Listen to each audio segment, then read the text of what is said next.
നമസ്കാരം, photo K ന്യൂസിലേക്ക് സ്വാഗതം. കാലങ്ങളായി പശ്ചിമേഷ്യ സംഘർഷഭരിതമാണ്. അഫ്ഗാൻ യുദ്ധം, പിന്നീട് വന്ന അമേരിക്കയുടെ ഇറാഖ് അധിനിവേശം, അതിനുശേഷം സിറിയയിൽ ഉടലെടുത്ത ഐസിസ് എന്ന സംഘടന നേതൃത്വം നൽകിയ ക്രൂരമായ ആക്രമണങ്ങൾ, ഇപ്പോൾ ഇതാ ഹമാസ് ഇസ്രായേൽ സംഘർഷം. അശാന്തിയുടെ ഒരു താഴ്വര തന്നെയാണ് പശ്ചിമേഷ്യ.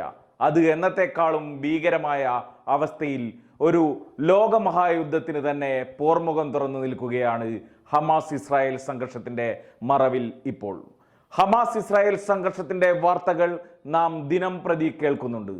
ഹമാസിനെ സഹായിക്കാൻ ലബനനിൽ നിന്നുള്ള ഹിസ്ബുള്ള ഗ്രൂപ്പ്, സിറിയയിലെ വിമത ഷിയ ഗ്രൂപ്പുകൾ, ഹൂതികൾ, ഇവർക്കൊക്കെ പിന്തുണ നൽകുന്ന ഇറാൻ, അങ്ങനെ എല്ലാവരുമുണ്ട്.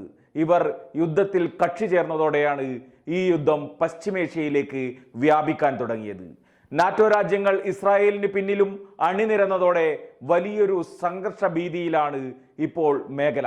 അമേരിക്ക ഉൾപ്പെടെയുള്ള രാജ്യങ്ങൾ, ഖത്തർ, ഈജിപ്ത്, ജോർദാൻ എല്ലാവരും ഇടപെട്ട് പ്രദേശത്ത് വെടിനിർത്തൽ നടപ്പിലാക്കി സമാധാനം പുനഃസ്ഥാപിക്കാനുള്ള ചർച്ചകൾ നടത്തുന്നത് ഈ മഹായുദ്ധം മുന്നിൽ കണ്ട് തന്നെയാണ്. ഈ സമാധാന ചർച്ചകൾ നടക്കുമ്പോൾ പക്ഷേ ഇതിനോടൊന്നും സഹകരിക്കില്ല, വെടിനിർത്തൽ നടപ്പിലാക്കില്ല എന്ന ഉറച്ച നിലപാടിലാണ് ഇസ്രായേൽ പ്രധാനമന്ത്രി ബെഞ്ചമിൻ നെതന്യാഹു. ഇതിനെതിരെ വലിയ പ്രതിഷേധം ഇസ്രായേലിൽ നടക്കുമ്പോൾ ആ പ്രതിഷേധത്തിൽ ഉയർന്നു കേൾക്കുന്ന ഒരു മുദ്രാവാക്യമാണ് ഇപ്പോൾ ശ്രദ്ധേയമാകുന്നത്. ആ മുദ്രാവാക്യം ഇങ്ങനെയാണ്: ഹമാസ്, ഹിസ്ബുള്ള, ഇറാൻ സഖ്യമല്ല ഇസ്രായേലിന് ശരിക്കുള്ള ഭീഷണി. അവരല്ല ഇസ്രായേലിനെ നശിപ്പിക്കാൻ ശ്രമിക്കുന്നത്. ഇസ്രായേലിന്റെ ഭീഷണിയും ഇസ്രായേലിന്റെ ഏറ്റവും വലിയ ശത്രുക്കളും ബൻഗീർ, സ്മോട്രിച്ച്, നെതന്യാഹു സഖ്യമാണ്.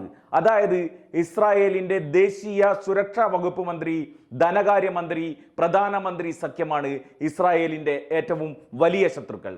ഇസ്രായേലിനെ ഇല്ലാതാക്കാൻ ഏറ്റവും കൂടുതൽ ശ്രമം നടത്തുന്നത് ഇവരാണ്. അവരാണ് നമ്മുടെ ശത്രുക്കൾ എന്നാണ് ഇസ്രായേൽ ജനത തെരുവുകളിൽ വിളിച്ചു പറയുന്നത്. ഏതാനും ദിവസങ്ങളായി വൻ പ്രതിഷേധമാണ് ഇസ്രായേലിൽ ആയിരങ്ങളുടെ സാന്നിധ്യത്തിൽ നടക്കുന്നത്. വെടിനിർത്തൽ നടപ്പിലാക്കി സമാധാനം തിരികെ കൊണ്ടുവരണമെന്നതാണ് ഇവരുടെ ഏറ്റവും പ്രധാനപ്പെട്ട ആവശ്യം. ഈ ആവശ്യം